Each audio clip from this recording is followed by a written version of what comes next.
Now it's time for Toker Talk Radio, the voice of the marijuana nation. What are you people? On dope? Where you can toke. I inhale frequently. Or you can talk. I experimented with marijuana and didn't inhale. Or you can toke and talk. 10 federal criminal penalties for possession of up to 1 ounce of marijuana. While we talk about toke on Toker Talk Radio. So, by the way, when it comes to pot, if you're 40 years old, you live in a log cabin in Oregon, you got 12 giant pot plants in your backyard, have a ball. Live from beautiful Portland, Oregon at Rolla J Studios. Hey, this is great. Yes, cannabis. Plus your calls live at 971-533-7111. They're walking on their pants with their cap on backwards, listening to Enema Man and Snoopy Poop Dog.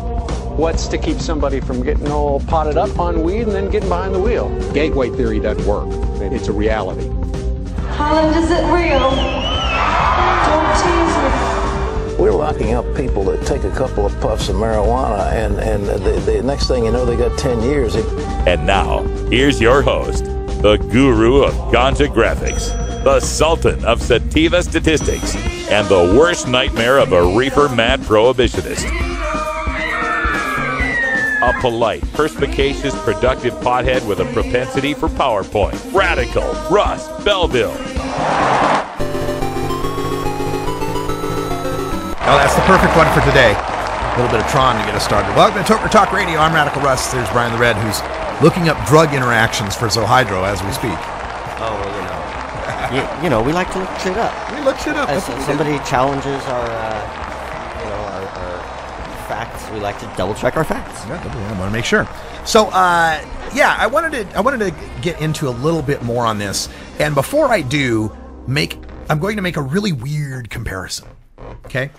Just the other day, I was reading a story about a man who was imprisoned, a black man.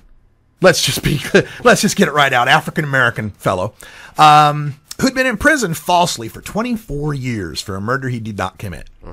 24 years. He just set the record as the longest imprisoned person to be exonerated. And it wasn't even a DNA thing. That's a lot of them lately is, usually African-American or Latino, serving time for rape. Now they've got DNA testing they couldn't do when they were convicted. They do the DNA. It proves he couldn't possibly have been the rapist, blah, blah, blah, blah, right? That's happened many times. This wasn't even that. This guy did 24 years in prison, if I'm not mistaken, because the prosecution withheld exculpatory evidence that could have easily proven his alibi. One thing was a receipt for a phone bill that he paid at a hotel like miles and miles and miles away from where the crime scene was that would basically say, if he was paying this thing, there's no way he could have made it to the murder scene, right? So that was originally admitted into evidence and then supposedly lost. And then lo and behold, they open up the crime file 24 years later and there it is. It's there's that receipt that they were talking about. And there was another piece of evidence. I don't remember exactly what it was. I forget the details of the story. I think it was a photo of him on vacation. There you go. That's right. Yeah. There was some vacation photo, right? Mm-hmm. Two things in combination that there's no way that this guy could have possibly done it. He just got released from prison, right?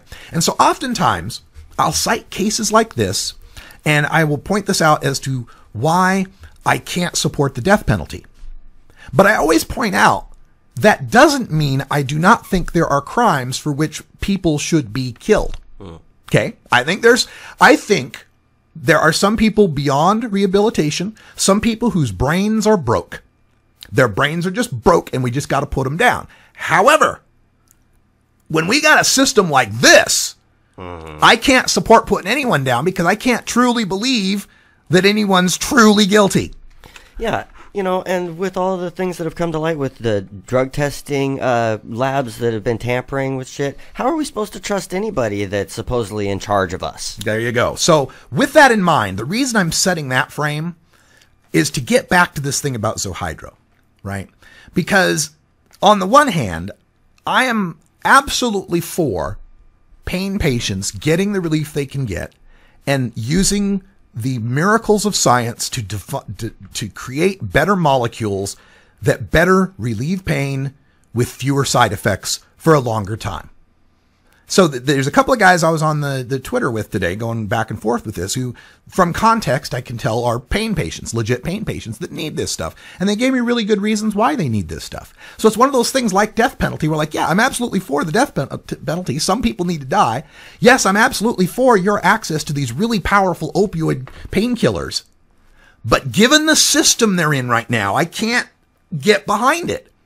Given the corrupt FDA system we've got, given the direct-to-consumer advertising that we have, only the United States and New Zealand, only 2 countries in the world that allow drug companies to push their addictive drugs directly to the customer. Only U.S. and New Zealand. So when you have companies here whose stockholders, whose shareholders, and the whole corporate ethos is do everything you can to increase profits. That is the job of a corporation. In a nutshell, your job, increase profits. Do everything within the law to increase profits. So when I see an 11-2 FDA panel of renowned scientists and doctors saying this is a bad idea, and when I see these other specialists and many, many doctors all across the country saying this is a bad idea, when I see a massive OxyContin and Vicodin and all of these kind of pills being abused and addiction rising, and now rising heroin overdose deaths coming up, in the context of this system we have and the way the screwed up Controlled Substances Act is written, there are just so many angles in this. I'm not against the Zohydro. I'm against releasing it without the anti-abuse stuff. I'm not against the Zohydro. I'm against the manufacturing of 150,000 kilograms of OxyContin when the DEA comes right out and says we have to do that so all of the illegitimate parties, when they get theirs, there's still some left for the legit pain patients. I'm against this system that picks pills over plants to start with. If Nixon had listened to Schaefer back in 72 and decriminalized and allowed research to go forward on this, by now we would have a hydromorphone plus THC bonded pill that would kick the ass of Zohydro and be far less addictive. And less toxic. We'll talk more about this when we come back. Phone lines are open, 971-533-7111.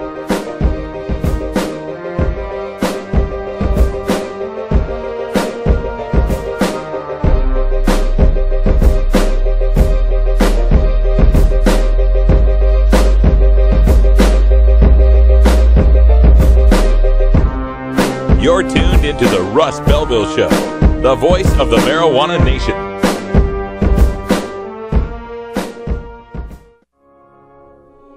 The law offices of Omar Figueroa would like to remind you to stand up for your rights. Please do not give up your precious liberties. There's nothing wrong with standing up for our constitutional rights, and in fact, it's the best way to honor the Constitution that recognizes our natural rights. Treat law enforcement with respect and respect the Constitution by standing up for your rights. If you are detained or arrested, stand up for your rights by repeating, "I respectfully invoke all of my legal and constitutional rights. I do not consent to any search and seizure. I want to remain silent, and I want to speak with my attorney, Omar Figueroa."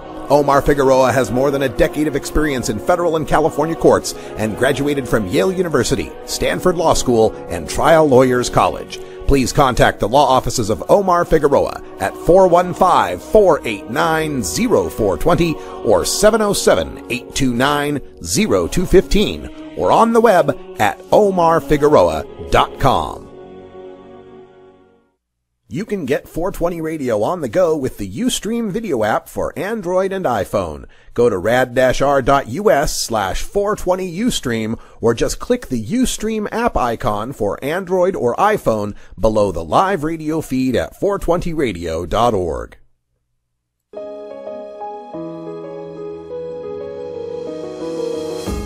Cannabis Outreach Collective is an alternative health and wellness option located in Gladstone, Oregon, that serves patients in the Portland area and beyond.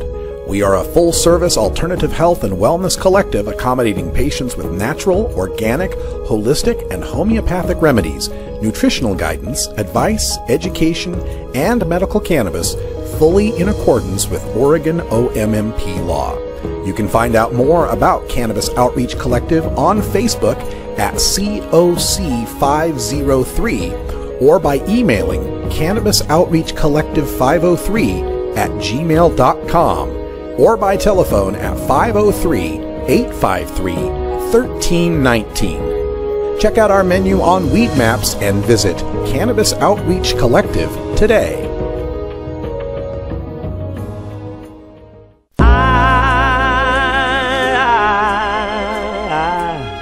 Get lifted.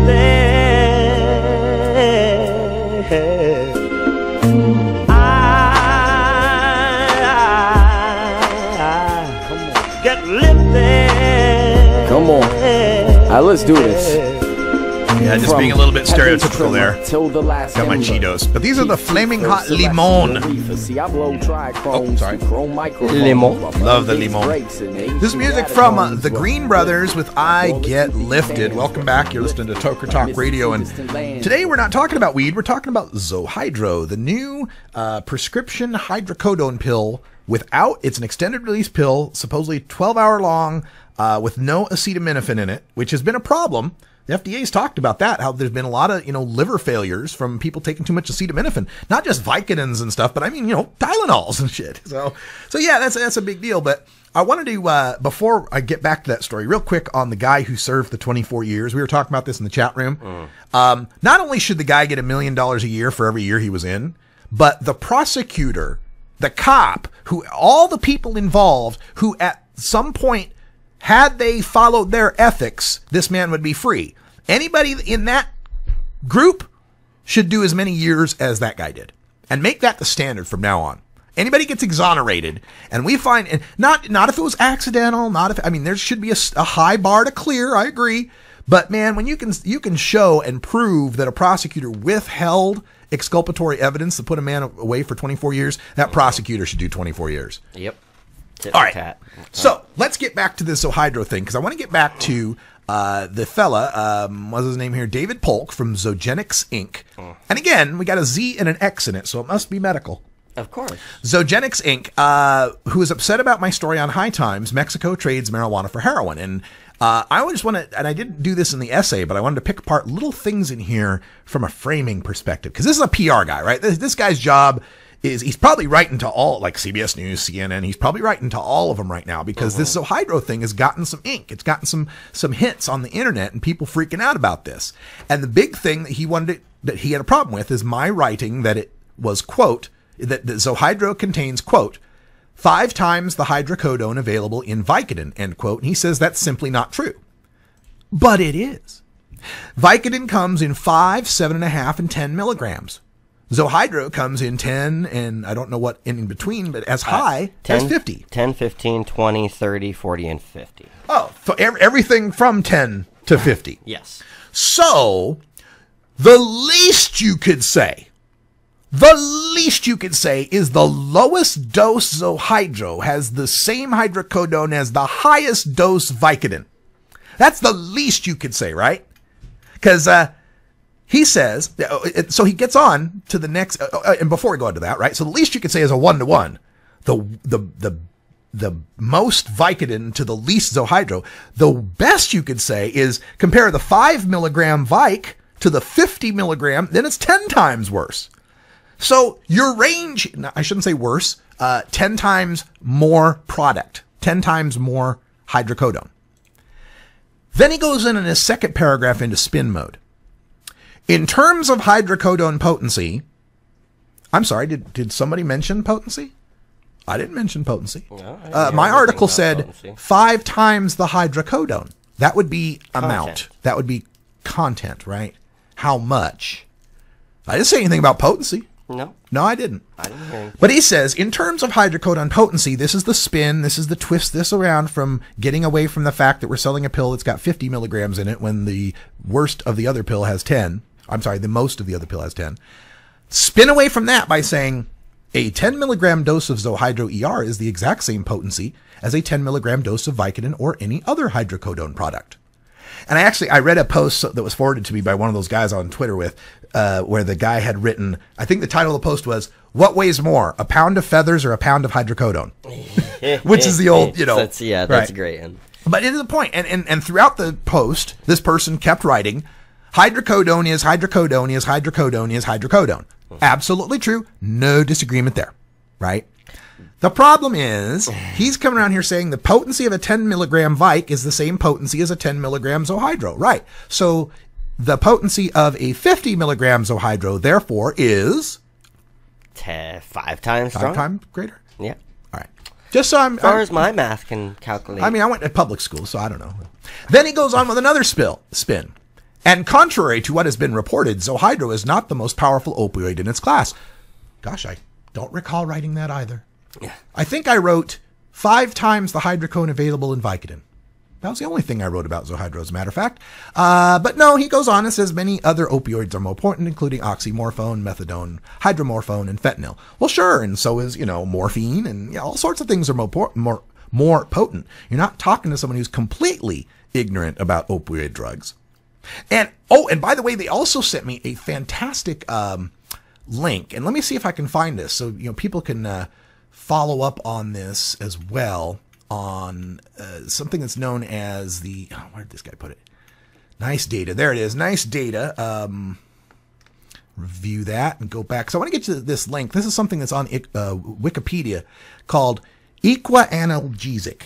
Equa-analgesic. So I'll put this link in. And what it is the chart of morphine-type drugs.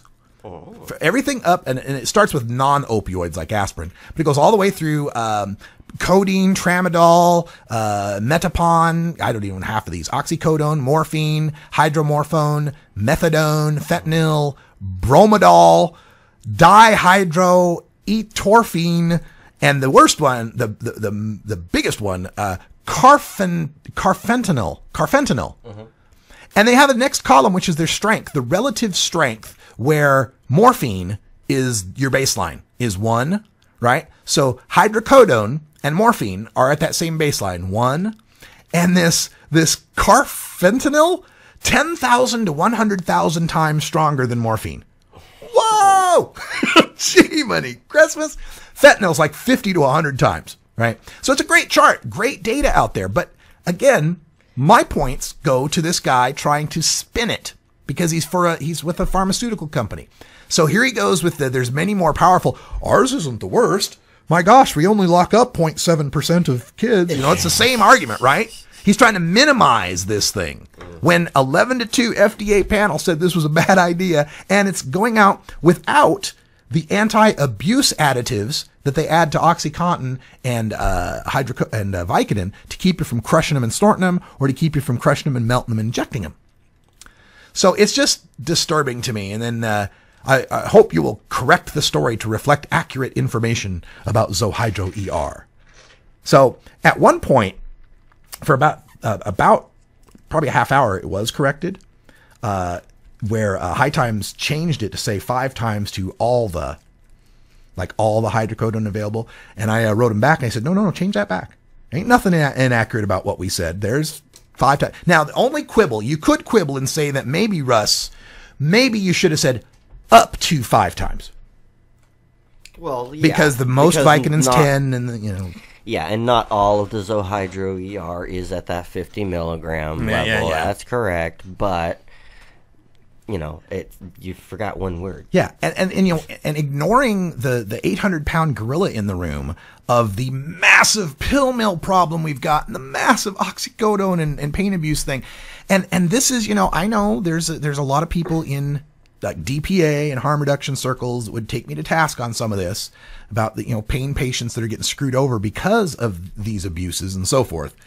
It's a complex situation. I do know one thing for certain. Keeping marijuana illegal's not helping it. A lot of those people could have another option or possibly be able to get by on less, right? One of the pain patients talking to me said it was a matter of the time release, the extended release thing, where it's a 12-hour, like when he's on Vicodin, he gets 4 hours pain relief and then wakes up in the middle of the night, has to take another Vicodin and wait for it to kick in before the pain goes away. I dig that. I totally understand that. But if cannabis were available alongside of it, maybe you don't have to take the 50 milligram. Maybe you'll have to take the 10 milligram. That's the point I'm getting at. We need to have harm reduction, not continue to allow these pharmaceutical companies to direct market and create more heroin addicts in the long run. Not necessary.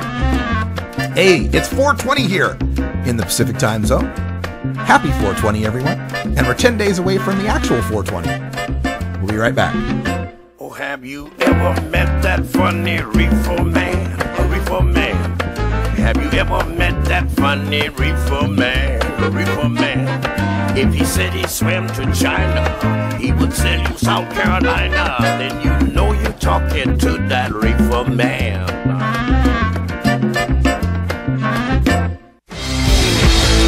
When you are starting up a medical cannabis business, you don't just want any attorney. You want a fired-up lawyer who understands the needs of cannabis consumers. The Law Office of Lauren Vasquez is your fired-up lawyer for the cannabis industry. Lauren Vasquez knows the details of California marijuana law from both a personal and professional angle. Lauren Vasquez rose from the ranks of college normal activist to become one of the Bay Area's best marijuana lawyers. Visit her website, fireduplawyer.com, or call 1-855-MMJ-LAWS for more information. That's 855-665-5297 for Lauren Vasquez, your fired-up lawyer, or email firedupLawyer@gmail.com. The number again is 855-MMJ-LAWS, 855-665-5297 for your fired-up lawyer, Lauren Vasquez. Lauren Vasquez is an activist attorney you can trust. Call today. Marijuana, do you wanna? Mary, do you wanna tonight? As marijuana goes mainstream, you need to be armed with the facts. Nobody can teach you better than Dr. Mitch Earlywine, Ph.D. You may know Dr. Mitch from his column in High Times magazine or his weekly appearance on The Russ Belville Show. Dr. Mitch is also the author of some of the best books on marijuana science, culture, history, and health, including Understanding Marijuana, Parents' Guide to Marijuana, Pot Politics, and more. Visit Amazon.com and search for Mitch Earlywine, that's EARLEYWINE, and order your books today. You can also contact Dr. Mitch by email at 420research@gmail.com.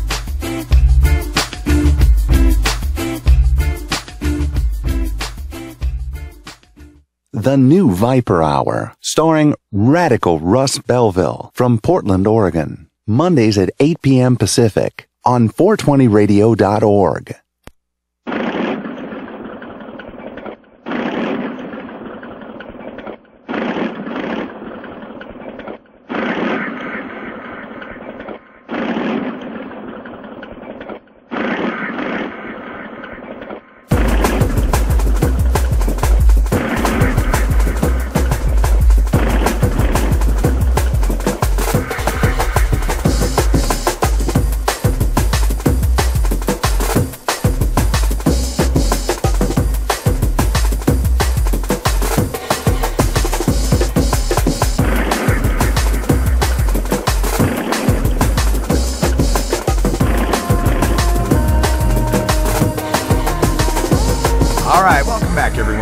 About 24 after the hour here at Rology Studios in beautiful Potland, Oregon, where it is beautiful.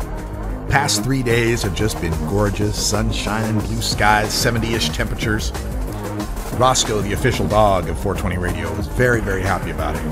There were many, many bushes upon which P needed to be placed, and thus it was so. Yes. So let it be done. Let it be. Let it be done. Okay. So welcome back. It's Toker Talk Radio. I'm going to get away from the Zohydro topic here for a little bit and just talk about a couple of miscellaneous things. And one that I have to talk about has nothing to do with marijuana, but it has to do with things that are fun. Well, no, I take that back. Does have something to do with marijuana. Oh. Last night I'm flipping through cable and I stop on AMC, American Movie Classics, on cable, and they're playing Mel Brooks' History of the World Part 1. Oh. Now, if you've never seen the movie, it's a little uneven. If you haven't seen it, slap yourself. have a bong hit, and go to Netflix now. And get it now, right.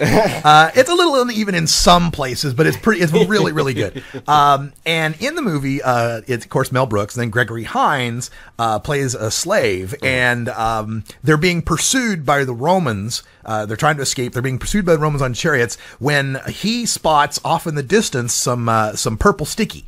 Spots some weed, and he takes a big papyrus and puts a whole bunch of weed in it and rolls this big bomber, massive joint.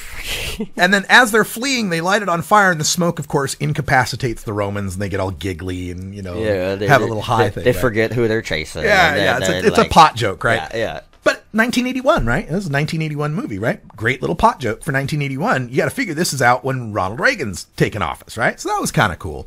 And then what came up next was a promotion for the movie they're going to show tomorrow. Which is today now, right? Yeah. For the 40th anniversary of Blazing Saddles. Oh, yes. And I'm like, what? Really? 40 years? Damn. I guess, yeah, it's true. Man. 40th anniversary of Blazing Saddles. And I got to thinking about it. Can you imagine releasing that movie today? I mean, Media Matters alone would jump all over it, not to mention MSNBC and all. Oh, well, with the amount of racial, Yeah. It's just, Yeah. Where all the white women at? Yeah. One move and gets it. And so, this amazing film. I recommend it highly, and I highly recommend it. Yes. Okay, load up a bowl and watch tonight on AMC. Blazing Saddles, and although don't watch it on AMC because it's going to be all censored. Oh yeah, no, of course. Yeah, watch it on Netflix. Get yourself a good copy, and beautiful stuff. And it just, I don't know, I just wanted to bring that up because I felt old when I thought about it. Well, that's okay. I feel old every day. We have another miscellaneous story that Brian the Red brought up. I thought deserved a read, and it's from the past. It's a while ago, but this is the Free Thought Project recap of recapped it, and it's the world's dumbest cop pulled over a porn star. Guess what happened next? And this, I mean, it speaks a little to what we were talking about earlier about the system that we're in, the injustice system that we have. The lack of trust of officials, because their record speaks for itself. Yeah. So I'll just read it to you from the site. I was laughing the whole way I was reading it. So. When hearing this story for the first time, we thought that it had to be fake. No one could be that stupid. But yes, this cop was in fact very stupid. A former Tennessee Highway Patrol trooper accused of receiving oral sex while on duty from a Knoxville porn actress has to be the world's worst decision maker. James Randy Moss served 4 years of probation for his idiotic and hilarious actions after stopping Justice Ellen Richert, who's known in the industry as Barbie Cummings. Cummings sat behind the wheel, headed home from visiting an aunt. Cummings said the trooper spotted alcohol and a bottle of illegal Vicodin pills in her car. Nice segue. Cummings said she told the trooper about her job as a porn star and sat beside him in the front seat of his cruiser as he checked her website from his state-issued laptop. Okay. She said he ended up tossing the pills into the bushes, then said yes when she offered him oral sex. Cummings said the trooper shot photos and videos of the act with his cell phone and sent her copies. He then asked her to put them on her blog so he could brag to his buddies on the force. Yeah, I blew up when I read that one. Did he give her a breathalyzer test? No. No, but he still wrote her a ticket. No, different breathalyzer. And they conclude by saying, this, ladies and gentlemen, is police state corruption in its finest hour. Indubitably. Oh my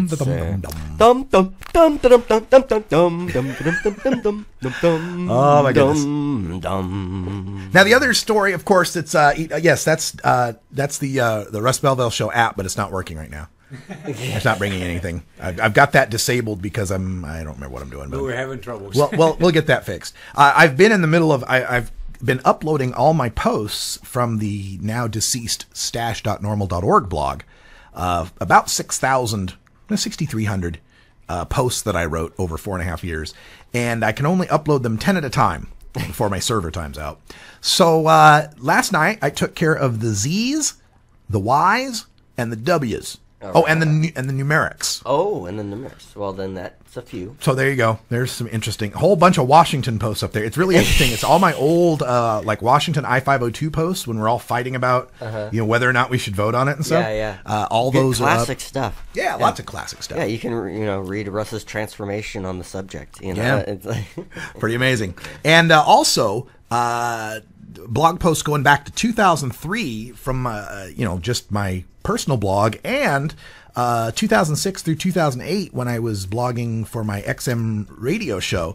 Lots of old George W. Bush stuff up there. That's fun to read too. Yeah, that's fun to read too. We've got Left Wing Larry in the studio, and Tycombe in our chat room would like the Left Wing Larry plant update. Oh well. Well, we have a 40% female. Yeah. So yes, 4 out of 10. Unfortunately, I dated a girl who was 40% female once. That's it. Okay, Russ. But yeah, unfortunately, we did find, as we say, nuts hanging from many of the plants. That Ty says he started his plants around the same time, and they're now 2 weeks into flower. Oh yeah, that's about what mine are. He wants some pictures. Well, unfortunately, the flowers are male, so the pictures aren't all that cool. But yeah, they got nuts hanging on them. Yeah, no, there's a few. Like I said, there's 4 females that we got. So, and we're going to change the lighting on Monday. Yep, to the LEDs provided by Lush. Is that when they're getting here? Lush LEDs. They'll be here on Monday. Excellent. Yeah. Thank you, Lush LED Lighting. Kick ass. We're going to see them in Denver. We're going to see so many people in Denver. Yeah. Oh, yeah. Crazy. Yeah. Well, yeah, and if you want to get on with sponsorship with 420 Radio before we get to Denver, now would be a great time, because then we would take you with us. Yeah, tonight metaphorically. Tonight I got to make up our posters and flyers. Ooh. I just called the Phoenix Media. They said, oh, yeah, they'll have them by Tuesday, so we'll be good. Very good, very good. All right. So the story, though, that is still resonating around the web is all these CBD-only bills, the most recent of which is in Iowa, where Representative Clell Bodler. Now, I've told you about Clell Bodler. Clell. He's a former Iowa state trooper, and he believes everything Harry J. Anslinger ever said. Okay? I mean, I'm including the race stuff. Even though he won't say it, I'm going to... Yeah, he's one of them. So anyway, Clell Bodler is famous because when Iowa was discussing medical marijuana bills and trying to get the Carl Olson's been doing, legendary work down there in Iowa, trying to get, and finally I think got the pharmaceutical board or medical board or one of these boards to say it should be Schedule 2 or something like that. Anyway, he's been opposed at every turn by Clell Bodler, who the famous thing that he did was that he flew to California, went to a pot doc, lied about having hemorrhoids. That's right, that Clell. That Clell lied about having hemorrhoids, got himself a recommendation for it, flew back to Iowa, and then, I got this recommendation, and I don't have hemorrhoids, and I lied, and see what a joke it is, it's all a sham, blah, blah, blah. Despite the fact that none of the bills in Iowa would have made California, I mean, the Iowa medical marijuana bill, I mean, you had to have, a colonoscopy, an x-ray, a mental health person say that you're perfectly sane, 2 armed guards standing by you at all times. I mean, it was, I'm exaggerating, but it was one of those, like, real seriously strict medical marijuana bills, nothing like California. So this guy has been a hemorrhoid on the Iowa legislature. And I know him, Idaho, Iowa, Illinois, Indiana. I'm telling you, if you're a pothead, you do not want to live in an I state. Well, or a state that begins and ends with a vowel. That's good. Alabama, Arizona. Arkansas doesn't end with a vowel, though. How about any state that starts with a vowel? Or ends with a vowel sound. Arkansas. Saul. Yeah, so anyway, Clell has been a hemorrhoid on the Iowa legislature for years. But now the Epilepsy Foundation showed up with all the parents and all the kids with seizures and explained to him that cannabidiol doesn't get you high.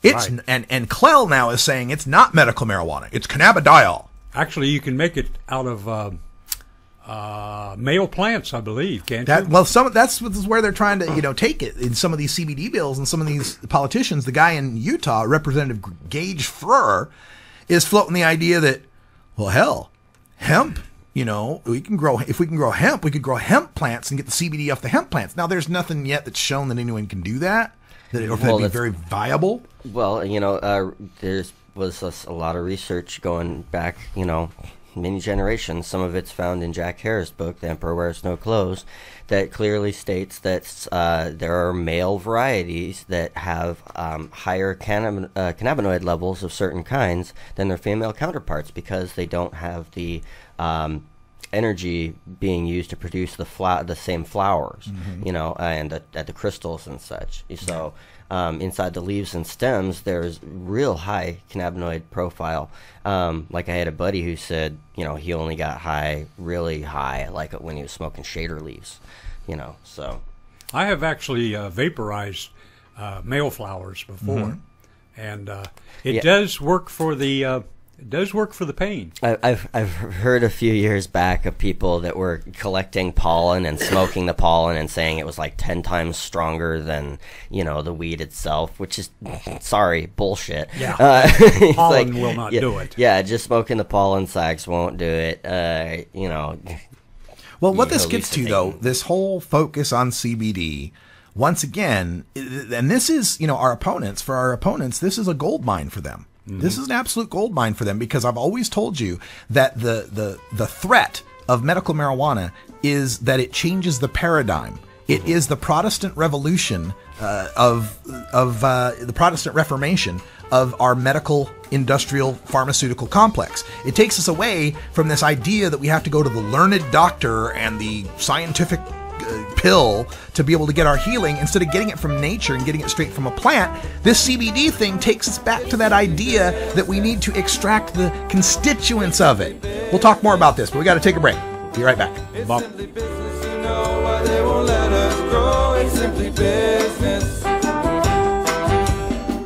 We'll be right back after these messages from our 420 friendly sponsors. Support these advertisers, because their ad money goes straight to the Russ Belville Show.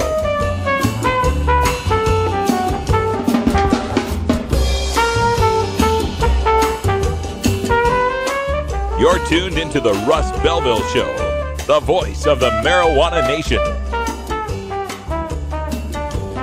It's simply business.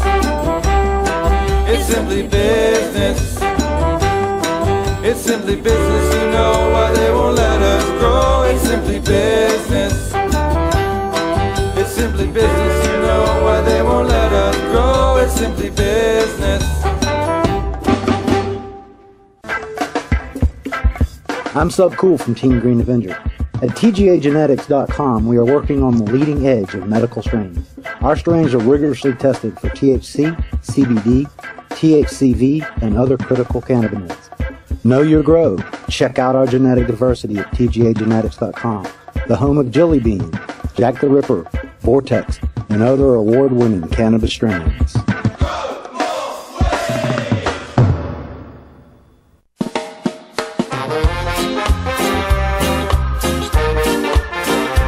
Support the Russ Belville Show. Text the word Russ to 420-420 and connect with the National Cannabis Coalition. You can also send $10 to the Russ Belville Show right from your smartphone. That's Russ to 420-420. You're listening to Radical Russ on the Russ Belville Show.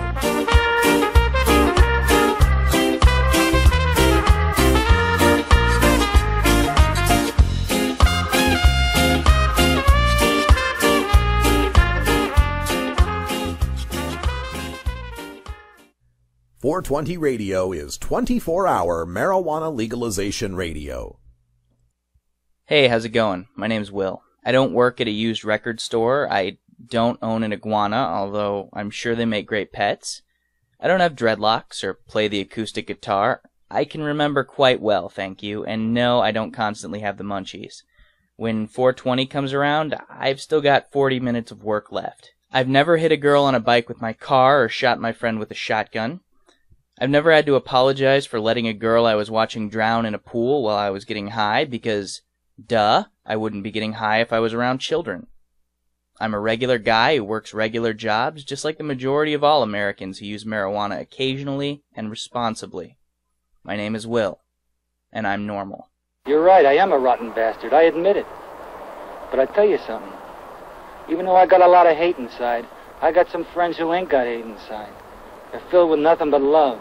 Their only crime is growing their hair long, smoking a little grass and getting high, looking at the stars at night, writing poetry in the sand. And what do? You bust down their doors, man. Dumbass cop. You bust down their doors and you bust down their heads.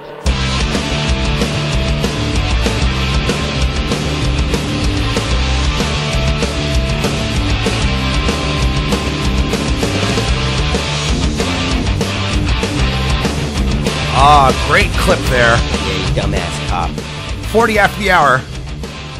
All right, so everybody got some herb nearby? Yeah, we got everybody some... prepared with your favorite antiemetic? You know, I don't know if there's one strong enough for you might want the extra strength dab on this one to prevent retching, vomiting, dry heaving. It's hard to stomach this turd bag. Yeah, but we're going to do it. We're going to go there because you ought to know what one of the leading Republicans thinks of medical marijuana. Here's a woman explaining about her daughter to Christie. I actually had a picture of this yesterday, and I put it through Twitter, and I said, Paula Jonah lost her 12-year-old to a 24-hour seizure. Christie thinks CBD is a kind of radio. Yeah, and then I came in and said he thinks it's CB digital. Yeah, see, it's digital CB. That's right. So here is the clip. I've already watched it. I don't need to listen to it December 2nd, you made a speech about you won't expand the medical marijuana program. In the very hour you did that, I took my baby off a ventilator. She died from Dravet Syndrome. She had a 24-hour seizure. This is what happens when you don't get the proper medical marijuana program installed in the state. You mentioned before that maybe you have to force these dispensaries to provide it, and that's exactly what you need to do. Listen, first of all, let me say, yes, I do know your daughter's name, and I'm horribly sorry for what's happened to your daughter. And this program, as it was put together when it was originally sent to me, didn't provide for what you're talking about. We then changed it to allow edibles to come in last year in the summer. We had no way of knowing that they would not produce the edibles. So I'm saying to you now what I said to the woman over there. As we see problems in the program, we'll try to fix it. But the bill that was sent to me by Governor Corzine on the day of my inauguration didn't provide for this. We then saw the problem, worked with the legislature, we compromised, we authorized edibles for minors. Now we're finding that dispensaries are not producing the edibles because they don't make a profit for them, because there's not enough of a demand. So now we have to go back and see, do we have to, in fact, as a condition of the license, force them to do it? Yes. But every time we do this, just understand that every time we do this, it makes it less and less likely that these people want to be in business, because they're in business to make money. And that's why I originally urged a hospital-based program, which was not authorized in the bill that the legislature approved. And it could be easily solved. My husband and I know many solutions. We have great suggestions. Well, I listen. call your office constantly, and I don't get any response. I deserve an hour of your time one-on-one. Well, an hour of my time one-on-one would do... An hour, listen, if I thought that giving you an hour of my time one-on-one would solve this problem all by itself, No. I'd give it to you. It wouldn't. The But it fact would is- make my husband and I feel better. I voted for you twice. I live here my whole life. My daughter's only been to the shore once. She's only been to a park once. She had one birthday party, one Christmas. One. I understand, and I know, and we're trying to fix the problem. And we will sit down with you and work with you to get your suggestions, like we're getting from lots of parents who are in your situation, who my staff has met with and has taken suggestions from. There you go. That's pretty hard to watch. And turd burglar. Yeah. This is that's the way that's his response basically to this woman who lost her kid. And the whole time they're talking about edibles, this, edibles, that. That's not even the case. That's not even the situation. We're talking about CBD oil that the kid Oil, needs. not edibles. Right. Edibles are like manufactured things, right? And he's clearly in the tank for, prohibition. The other quote that he had, Christie, he was at Winston Churchill Elementary School, said, quote, "I'm not going to do that on my watch. I'm just not. I don't think it's the right thing for our state." That's him not supporting legalization. And the other quote that we got from Christie, we had in our news yesterday, and I'll pull that up real quick just for the fun of it, so to speak. Christie. No, that was 2 days ago, but it was him saying that he didn't support medical marijuana. He didn't support legalization. He doesn't support decriminalization. He's just completely against any sort of reform in marijuana laws. And that's it. He also taunted us, basically. He said, if you want that, you're going to have to elect another governor. Well, challenge accepted. We'll see if we can get another governor elected. Give this woman an hour of your time, for God's sake. The way he tried to soft pedal his way out of that. Well, if I thought it would help, I would.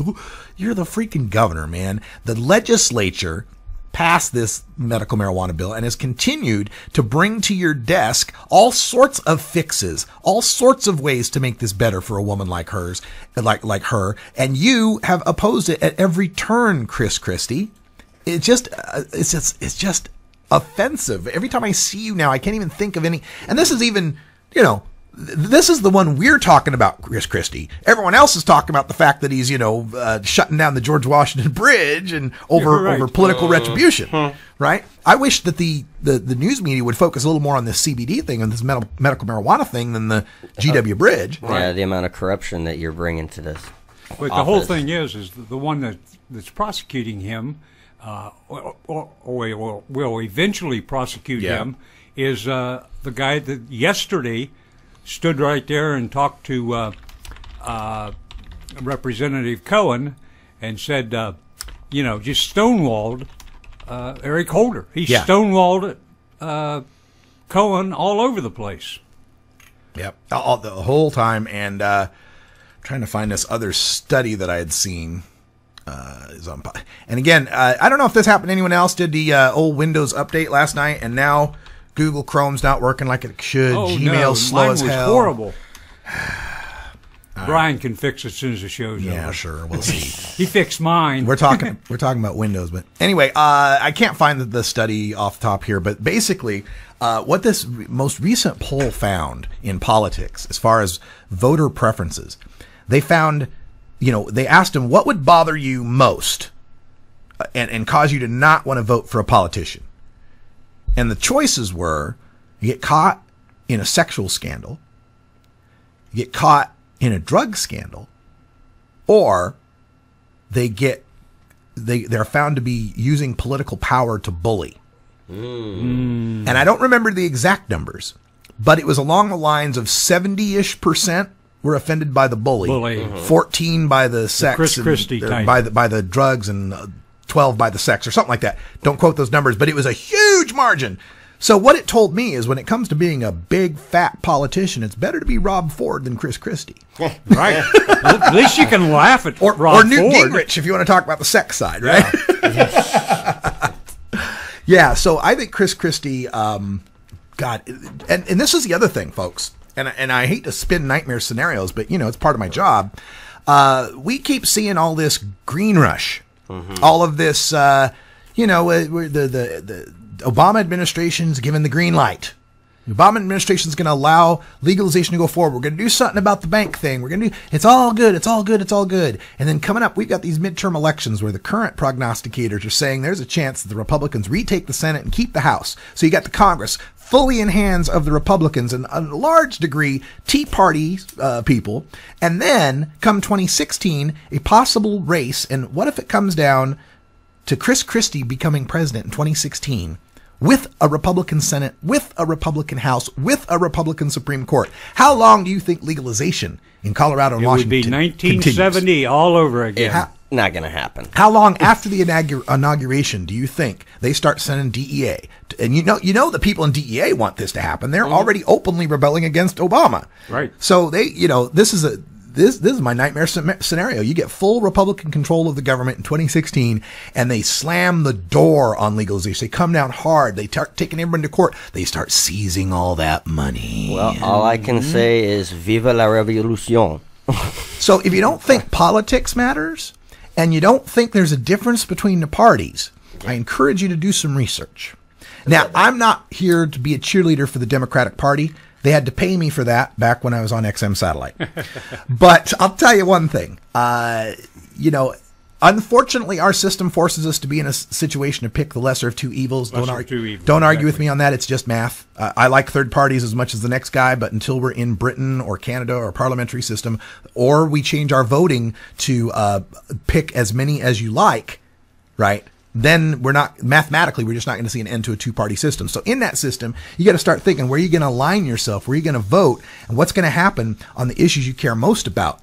Now, I got people that are, say, anti-abortion, but also pro-marijuana, who tell me, well, I couldn't vote for a Democrat because they're pro-abortion, so I'm going to vote for a Republican. So you got to weigh for yourself where these issues stand for you. But for me, of course, and for, I imagine, a lot of our listeners, this marijuana issue's up in the top 3. And so think about where your votes are going, and imagine, if you will, anything Republicans would ever do to let Washington and Colorado continue to move forward. We'll take your calls on that at 971-533-7111 if you got an opinion, but the two parties are not the same. They, what was it? It was Bill Maher's line, I think. He said, the difference between the Democrats and the Republicans is that the Democrats are owned by a slightly less scary group of special interests. Right. Slightly less scary group of special interests. And by the way, the top 3 is guns, abortion, and marijuana. Damn. Or MAG. Hey, we're going to take our last break. We'll come back. We'll wrap things up and get you ready for 5 o'clock hour, where Jorge Cervantes TV is on. And then at 8 o'clock tonight, you got Big Daddy Fink's Funky Roller Rink, man. Get groovy. Roller Rink, yeah. All right, stick around. Let me see.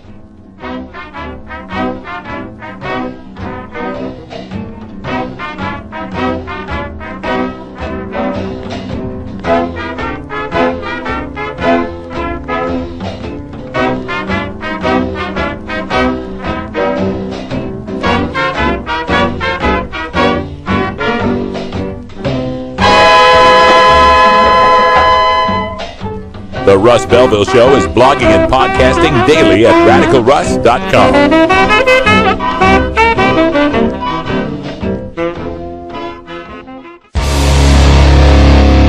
This is Radical Russ, encouraging you to take a look at the Weed Blog every day. Johnny Green and the staff at the Weed Blog are on top of all the latest developments in the fight to end marijuana prohibition nationwide. You can even get the Weed Blog on your smartphone by installing the Weed Blog app for iPhone and Android. If it's about weed, it's on the Weed Blog, including my original writing.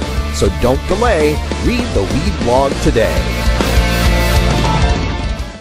All the Hypocrisy with Jimmy Reefer Cake and Polly Madman from the great state of Maine, every Friday morning at 7 a.m. Pacific Time, 10 a.m. Eastern, and 3 p.m. GMT, right here on 420radio.org. Marijuana and alcohol are the 2 most popular recreational drugs in America. Marijuana smoking is non-toxic, relatively safe, and has a low risk of dependence. Alcohol drinking is potentially fatal, dangerous to society, and is quite addictive.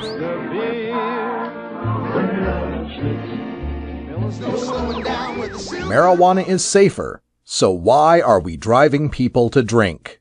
That's the question of the new book, Marijuana is Safer, So Why Are We Driving People to Drink? By Paul Armentano, Mason Tvert, and Steve Fox. Visit Amazon.com or ChelseaGreen.com today to order your copy of Marijuana is Safer, or visit MarijuanaIsSafer.com.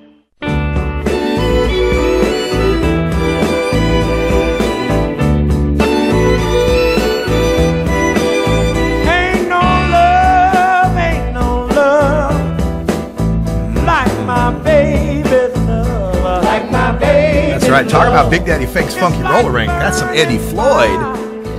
I never found a girl to love me like you do. Lovely stuff. So, to wrap things up today, I want to talk a little bit about California. So, haven't heard much from them lately. Yeah, California's got a drought going on. You heard this? Big drought. Not enough water. Crops dying. Drought. So the Weather Channel today has this article that says, marijuana, another contributor to California's drought. Oh, they're blaming weed now. Yeah, well, just here we go. I knew this was coming. Yeah. Reefer madness. Yes. So, marijuana growing is a budding business in America. Ding. Thank you. As laws are relaxed on pot use in several states. But as California's drought continues to worsen, these thirsty plants, whether grown lawfully or illegally, aren't helping the problem. Along the coast of Northern California, where there are thousands of pot plants hydrated by a single stressed water source, each plant requires as much as 6 gallons of water per day in the summer months, according to NPR. And as an already extensive drought likely gets even more dire this summer, marijuana farms are going to guzzle up a lot of the state's water if dry, sunny conditions persist. All right, so first I wanted to ask, 6 gallons of water a day? Really? 1 gallon. Really? 6 gallons of water? In hot outdoors, though? Outdoors, the triangle, when it's really warm, a lot of sun, they can do, I'd say, maybe 4 to 6 gallons. Yeah, okay. So...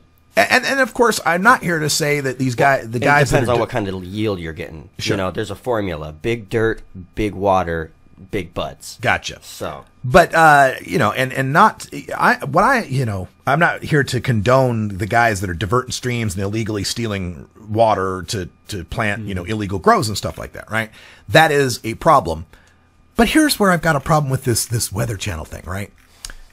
At least the weed that's getting 6 gallons of water a day is getting somebody high or helping a patient. Or healthy, yeah. And taking CO2 out of the air. Yeah. Meanwhile, all those nicely manicured lawns in Beverly Hills, Orange County, Bel Air. There goes the fertilizer into the water. How much water do those take up? Now, I was going to look up, and I didn't have enough time today. I was going to look up and find, because I look shit up. I was going to look up crop statistics and how much water do particular crops take, right? And I got to say, that blaming marijuana before you want to start talking about, letting some rich people's lawns go dry. Right. I'll tell you where I got the 1 gallon was from Jorge Cervantes, and he says 1 gallon per plant per day. That's a good formula. But if you've grown outdoors, then you can attest to. Actually, sorry, got to give a ding to Tycombe there. Golf courses. Oh, bam! Oh yeah. How many go. golf courses are in that area? Seriously. Right. Which reminds me, I've got my Masters to watch. That's right. The Masters is coming on We still today. need to make it out to the links. We're going to do that. Yeah, we were talking to Herb about that. Herb was a college. Up just a little bit. Herb was like a college golfer. Oh. Yeah. I've never golfed, but when I turned 30, I bought a set of golf clubs. Hey, they were used and they were $5 for the entire set. I love free geeks sometimes. like Chris Rock once said, man, anytime you get to hit white balls with a stick, it's a good game. There you go. So I don't know. I'm willing to try it. Let's check that out. But yeah, this drought thing, trying to demonize marijuana in this situation is just awful to me. And I wanted to compare it to other crops, like food crops and stuff, and also to lawns, and find out how much water is actually being used by all of these things. Well, once a year, the Willamette Week local paper here puts out a thing called Water Hogs. Yeah. And they show who around the area is using the most water and making what. There you go. Water parks. Water parks. Water parks. Got water parks. Fountains inside of malls. There you go. All right. So, but no, it's the big bad marijuana we got to worry about. Well, folks, that's all the time we got. 2 hours flies really quick. Thanks for joining us. We got Jorge Cervantes coming up next, and then at 8 o'clock, Big Daddy Fake's Funky Roller Rink. And then at, let's see, what else we got coming up? I think at 10 o'clock we got another show. Oh, we don't have those playlists generated yet. I'll have to go to my calendar, which is, because Google and all that. All right, let's see.